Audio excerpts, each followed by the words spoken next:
Hi yes welcome to our channel. Present మనతో పాటు దాము బాలాజీ గారు సీనియర్ జర్నలిస్ట్ ఉన్నారు. వారితో ఒకసారి మాట్లాడదాం. సార్ నమస్కారం. సార్ నమస్తే సార్, తిరుపతి లడ్డు కల్తీ వ్యవహారం లాస్ట్ ఇయర్ చూసాం, చాలా సెన్సేషన్ క్రియేట్ చేసింది, దేశవ్యాప్తంగా అది వైరల్ అయిపోయింది. అయితే దానిపైన సిట్ చేశారు, ఎంక్వైరీ జరుగుతుంది. అయితే ఇప్పుడు దొంగ దొరికేశాడు, కల్తీ ఎవరు చేసేసారో కూడా అసలైన వ్యక్తి ఇప్పుడు దొరికేశాడని చెప్పేసి అటు సిబిఐ వాళ్ళు కూడా కోర్టుకి ఎలా జరిగింది కల్తీ అని చెప్పేసి వివరించి చెప్పారని చెప్పేసి కూడా తెలుస్తుంది. మరి ఈ కల్తీకి సంబంధించి ఇప్పటి వరకు అప్డేట్స్ ఏంటి, మరి ఎవరి దొంగ, మరి సిబిఐ ఏం చెప్పింది కోర్టుకు సార్? లడ్డు కల్తీ అంటే లడ్డులో నెయ్యి కల్తీ అనేది ప్రధానంగా కల్తీ లడ్డు అని పిలుస్తున్నారు. ఈ కల్తీ లడ్డు కేసు అనేది ప్రపంచంలో ఉండే హిందువులందరినీ కూడా కలవరపెట్టిందని చెప్పచ్చు. ఇది ఎప్పుడు బయటకు వచ్చిందంటే సెప్టెంబర్ 19, 2024లో చంద్రబాబు నాయుడు ఒక వాళ్ళ కూటమికి సంబంధించిన సమావేశంలో ఫస్ట్ టైం ఆయన బయటపెట్టాడు. అదేంటంటే 2024 జూలైలో SMS ల్యాబ్స్, NDDB ల్యాబు, గుజరాత్లో ఉన్న ల్యాబ్ దీన్ని టెస్ట్ చేసి ఇందులో beef టాలో, fish oil, Pig lord, animal fat ఉన్నట్టుగా చెప్పింది. ఇది జగన్ ప్రభుత్వం ఉన్నప్పుడే జరిగిందనేది ఆయన ప్రధానంగా ఆరోపణ చేశాడు.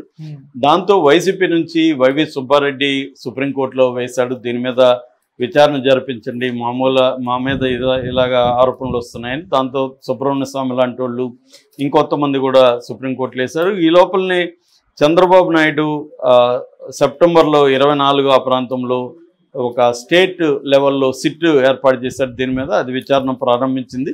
అయితే సుప్రీంకోర్టులో అక్టోబర్లో జరిగిన విచారణలో సుప్రీంకోర్టు ఈ సిట్ని రద్దు చేసి తను సిబిఐతో కలిపి, అంటే ఇద్దరు సిబిఐ ఆఫీసర్లు ఉంటారు, ఇద్దరు ఏపీ స్టేట్ పోలీసు ఉంటారు, ఒక్కరేమో FSSAI సంస్థ తరపున ఒకరు టెక్నికల్గా గైడ్ చేయడానికి ఒకరు ఉంటారు. మొత్తం 5 మందితో కలిసి సుప్రీంకోర్టే ఒక సిట్ ఫామ్ చేసింది. దాంతో స్టేట్ సిట్ పక్కన పడి ఈ సిబిఐ ఆధ్వర్యంలో ఉండే సిబిఐ డైరెక్టరే దీనికి ఇన్వెస్టిగేటివ్ ఆఫీసర్గా ఉంటారు. ఆయన ఆధ్వర్యంలో ఈ సిట్ అనేది పనిచేయడం ప్రారంభించింది. ఇక్కడ ప్రధానంగా ఏంటంటే అప్పుడు దిండిగల్లో ఉండే తమిళనాడులో AR డైరీ అనేది దీనికి తిరుమల తిరుపతి దీనికి నెయ్యి తయారు చేస్తుంది. ఎందుకంటే సంవత్సరానికి దాదాపు 500 కోట్ల రెవెన్యూ తీసుకొస్తుంది ఈ లడ్డు, అంత పాపులర్ కాబట్టి దీనికి సప్లై చేసేవాళ్ళు అంతకుముందేమో Nandini dairy, Karnataka KF Nandini dairy supply చేసేదాన్ని. జగన్ వచ్చిన తర్వాత దీన్ని మార్చి ఈ డైరీకి AR డైరీకి ఇచ్చారనేది ఆరోపణ. దీన్ని మళ్ళీ సనాతన ధర్మం పేరుతో పవన్ కళ్యాణ్ కూడా రంగంలో దిగి ఆయన ప్రాయశ్చిత్త దీక్ష కూడా 11 రోజుల పాటు చేయడం, సనాతన ధర్మ బోర్డు పెట్టాలని కూడా డిమాండ్ చేయడం, ఇవన్నీ చూసాం. ఓవరాల్గా అది సిట్టు చేతులకు వెళ్ళినాక ఆ సమస్యను పక్కన పెట్టేశారు. లడ్డు యథావిధిగా లడ్డు సేల్స్ జరుగుతూనే ఉన్నాయి. అయితే సిట్టు వచ్చిన తర్వాత రంగంలో దిగి లాస్ట్ ఇయర్ అంటే దాదాపు 1 year దాటిపోయింది, ఇప్పటికి 1 year అయిపోయింది సిట్టు రంగంలో దిగి.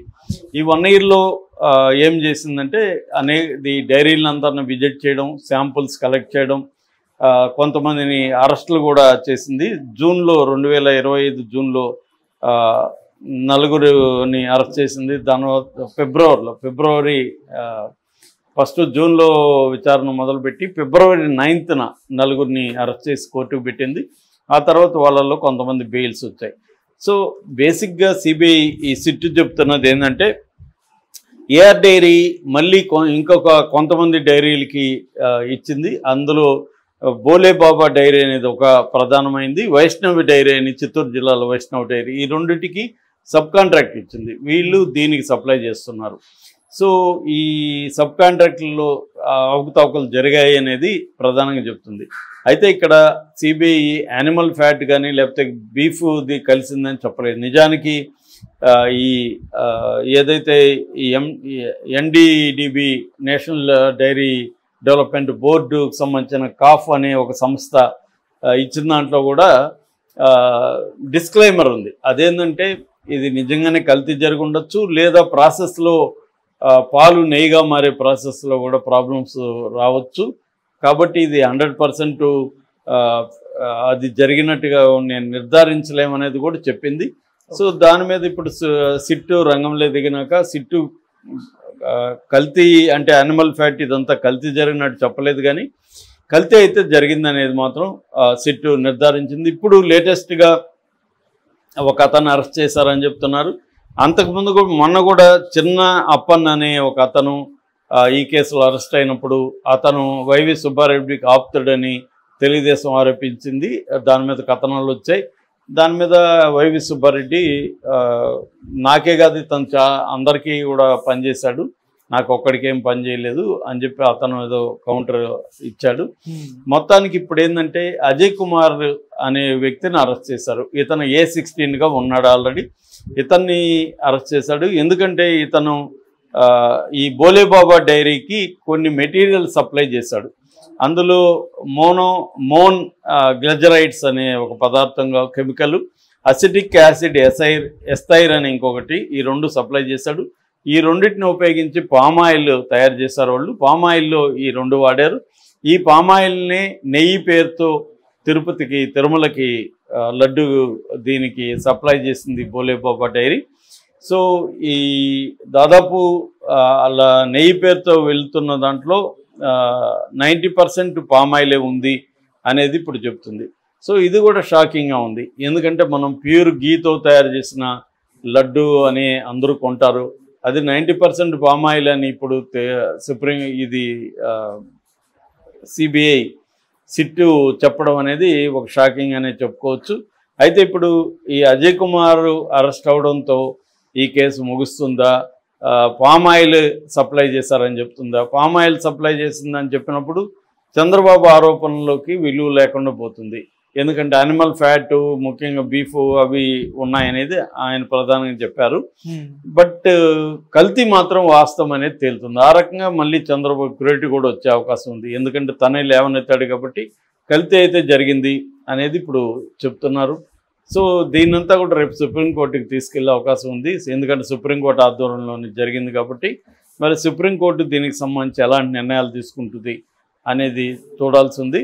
అట్లాగే కల్తీ పామాయిలే జరిగితే మరి తిరుపతి వాళ్ళు తిరుమలలో కూడా ల్యాబ్స్ ఉన్నాయి, తిరుమల టీటీడీ లోపాలు కూడా బయటకు వస్తాయి.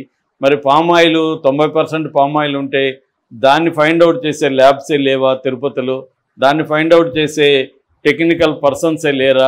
మనం మామూలుగా మెస్సుల్లో ఎప్పుడైనా పోయినప్పుడే అది పామాయిలా నెయ్యి అనేది తినేవాడు చెప్పేస్తాడు. అలాంటిది 90% పామాయిల్ నెయ్యిలో ఉందనేది విచిత్రంగా నమ్మశక్యంగా లేదు. ఎందుకంటే ఎవడైనా కనిపెట్టచ్చు పామాయిలా నెయ్యి అని. సో మరి అది కనిపెట్టలేకుండా ఎందుకు పోయారు అనేది అర్థం కాని విషయం. ఇదంతా డీటెయిల్ రిపోర్ట్లు బయటకు వస్తే కానీ మనం దీని మీద వ్యాఖ్యానించలేము. ఏదేమైనా ఇది షాకింగ్ పరిణామంగా చెప్పుకోవచ్చు. Okay sir, thank you so much.